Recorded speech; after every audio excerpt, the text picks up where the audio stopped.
Hello, this is the lecture for logarithmic properties.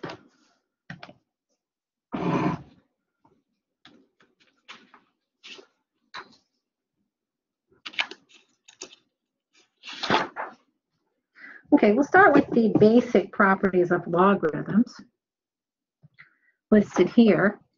We have a couple of restrictions. Of course, the base of the logarithm can't equal 1, and it needs to be positive. Recall that those restrictions are necessary because our logarithm is the inverse of an exponential function. The first property just says that if we have a log base A can be any number, not 1 and greater than 0. If the argument is 1, log base A of 1, the argument is 1, then that logarithm will evaluate to 0. Why is that the case? Well, if you look at this logarithmic equation in its exponential form, let's convert that and take a look at that. We look at that in its exponential form, we see that A to the 0 power equals 1. It doesn't matter what that base is, right? Because anything raised to the 0 power equals 1, right? So anytime the argument of a logarithm is 1, it will evaluate to 0 because 0 has to be the exponent that gives us an exponential expression that evaluates to 1. All right, the second property says the log base A of A equals 1. Okay, so what the base is, if the argument is the same, that logarithm will evaluate to 1. To see why that's true, if we look at that logarithmic equation in its exponential form, we see that A to the first power equals A. Well, of course it does, right? If we want A to equal A, it has to be to the first power. All right, and then this last basic property says log base A of A raised to some exponent R is going to equal that exponent R, right? Why would that be the case? Well, let's look at this in its logarithmic form again. When we convert that exponential equation to a logarithm, again, we start with the base and kind of go around the circle. A to the R power equals the argument, which is A to the R. Of course, that's true, right? So there's some very basic properties. I don't worry about memorizing these a whole lot because, you know, if I was evaluating one of these logarithms, I'd probably just want to straight away go ahead and convert it over to exponential form and take a look at it that way. All right, but let's look at some examples using those basic properties. If we wanted to evaluate the log base 2 of 2 to the negative 7th power, well, based on this third basic property here, we see that log base A of A to the R power evaluates to R. So this expression, log base 2 of 2 to the negative 7th power, is also going to evaluate to that exponent, negative 7, based on that property. If that property didn't come to mind, I would evaluate this logarithm this way. Log base 2 of 2 to the negative 7th power. If I didn't know what that was, I'd say, well, I don't know. Let me just make it equal to y. And let's write that logarithmic equation as an exponential. So then 2 to the y power equals 2 to the negative 7th power. And by the one-to-one property, I see that y has to equal 7. I'm sorry, negative 7. All right, so the properties are nice. They can be a shortcut, but you don't really need to spend a whole lot of time memorizing them. How about this, the natural log of 1? Well, remember that when the argument of a logarithm is 1, based on first property listed here, when the argument is 1, the exponent has to be 0. So any logarithm with an argument of 1 evaluates to 0. So I'd say that's 0 based on that first property. But again, if I hadn't thought of the property, I might write it this way. Natural log, ln, of course, is log base e. Oops. So I might write this. Log base e of 1 equals something, right? And then when I write that in its exponential form, e to the y equals 1, well, I know that I have to stick an exponent of 0 on e to evaluate to 1, so y, of course, has to equal 0.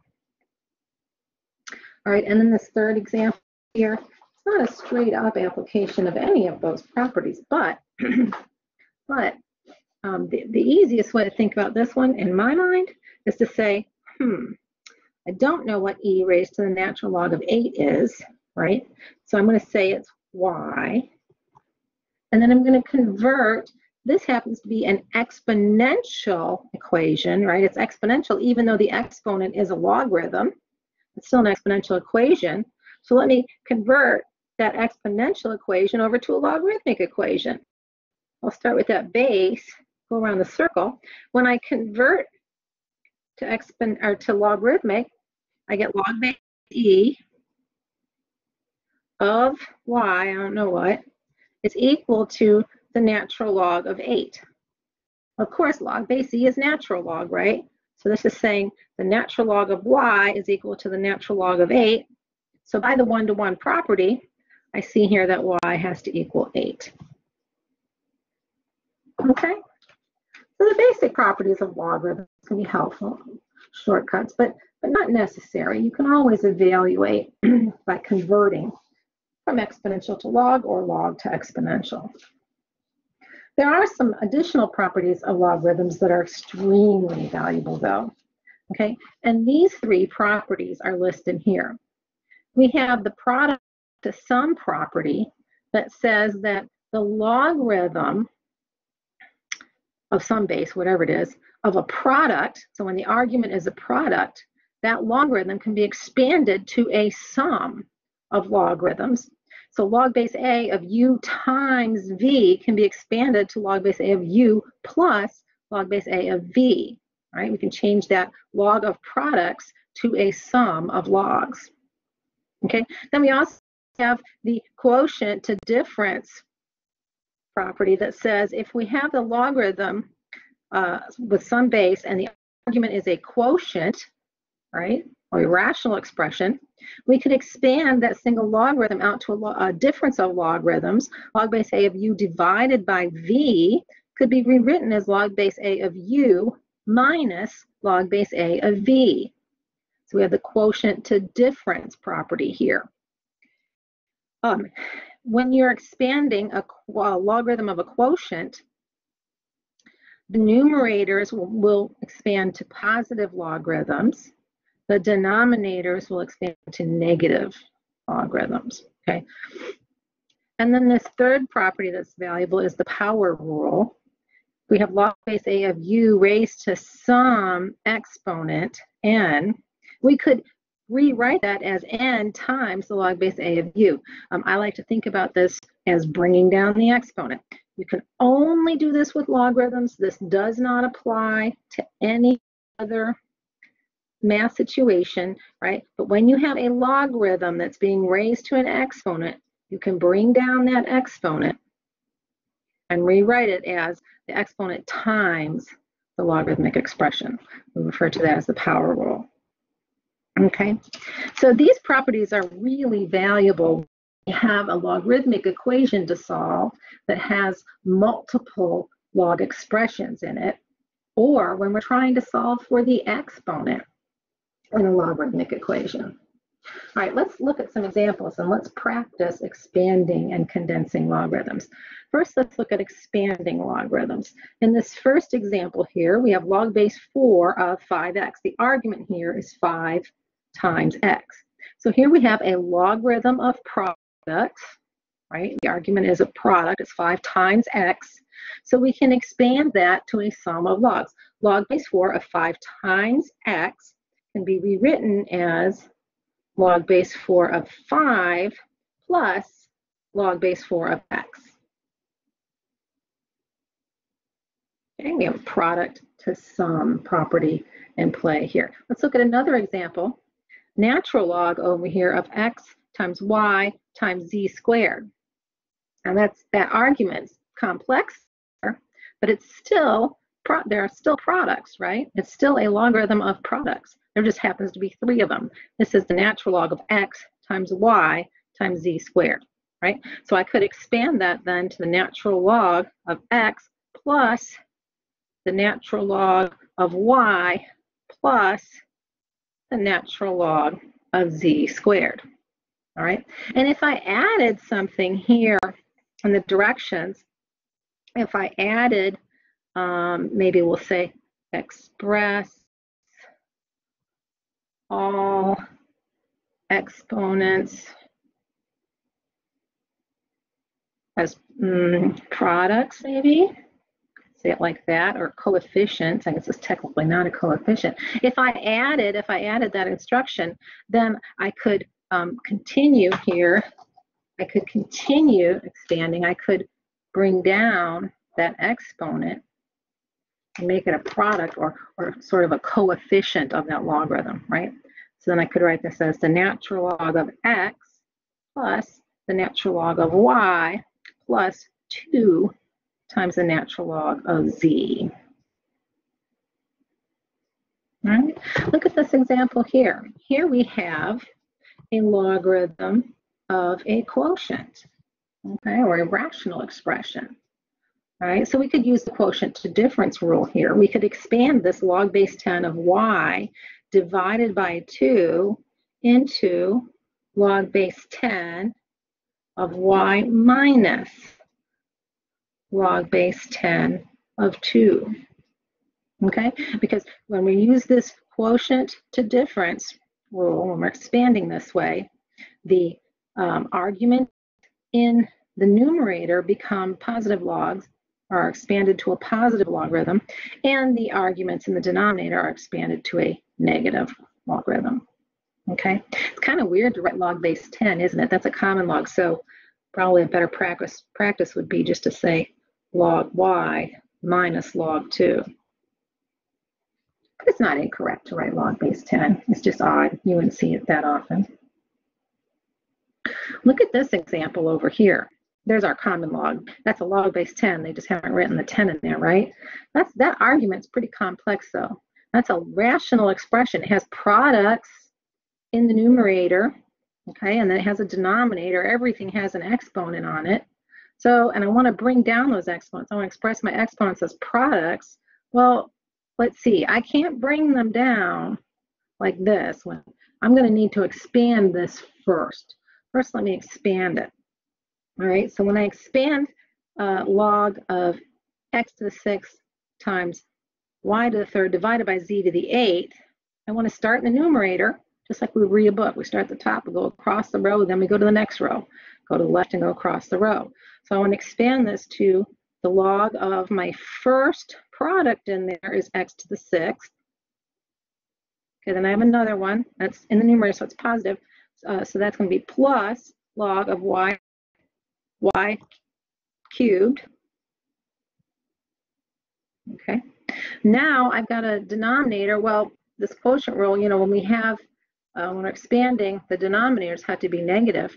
So I'm going to say minus the log of z to the 8th power. Okay, and then since I've added that instruction, I do want to go ahead and bring down those exponents as well.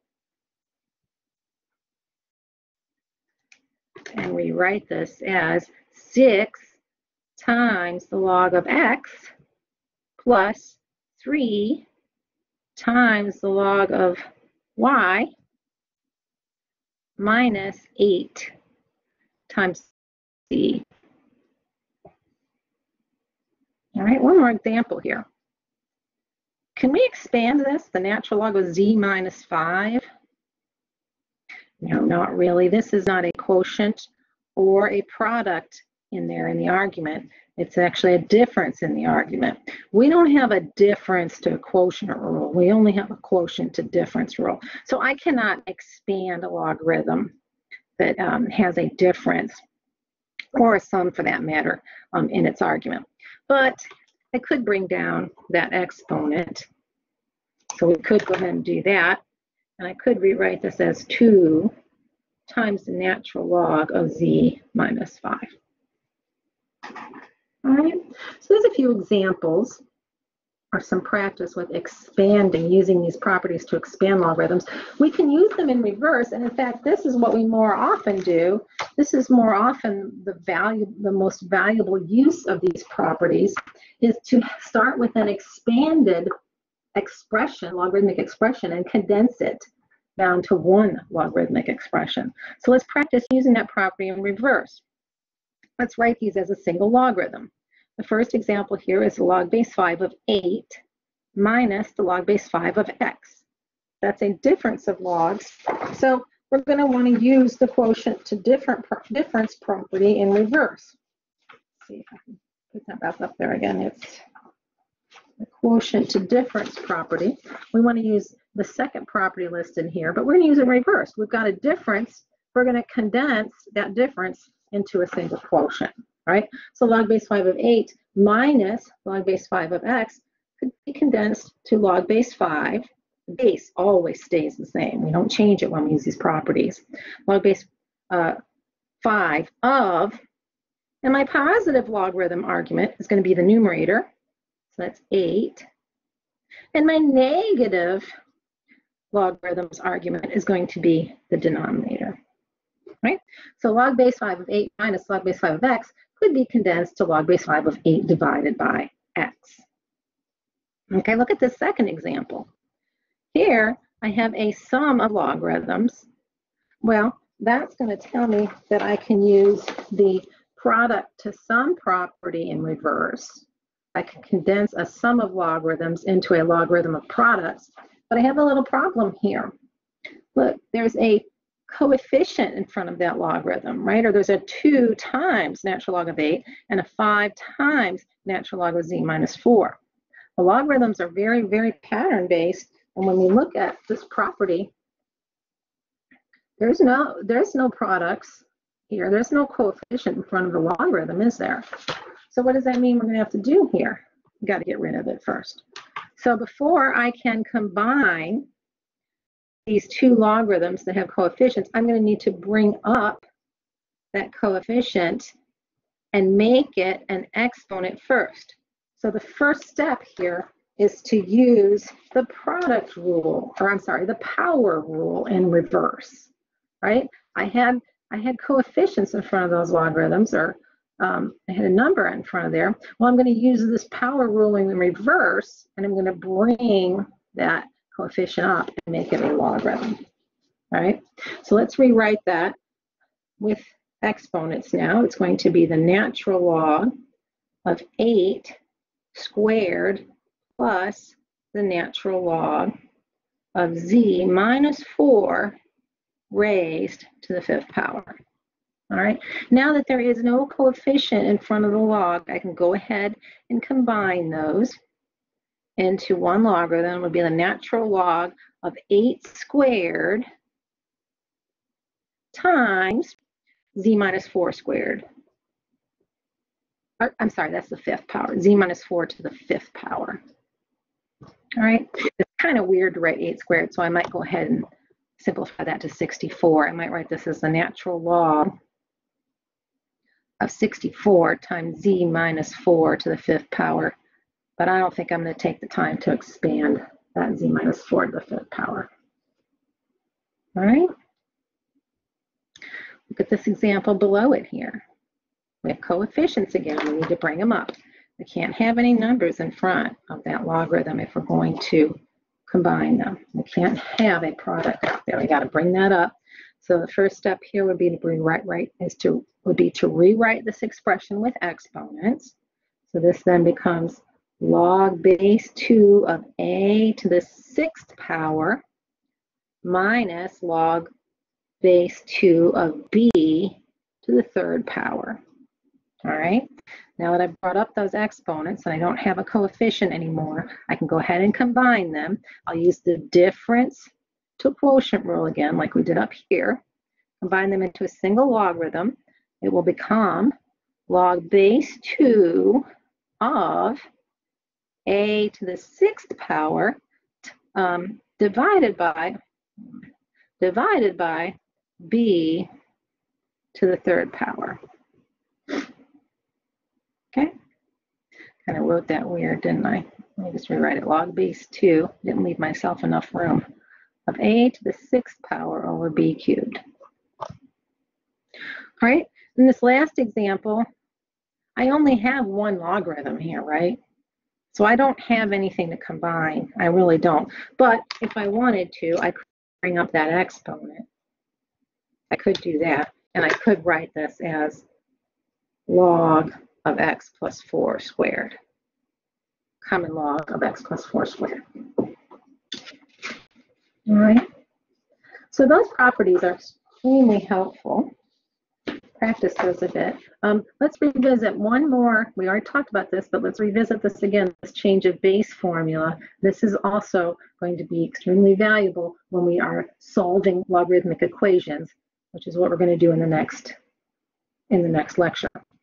This change of base formula, again, just to refresh your memory, log base a of x can be rewritten as the common log of x over the common log of a, right? Or the common log of the argument divided by the common log of the base, okay? We could do the same thing with natural log. It doesn't matter if we use common log or natural log. And again, this is really valuable because if I wanted to evaluate log base 3 of 23, I can't think about what power I want to raise 3 to get 23. I don't know what that is. It's a decimal, right?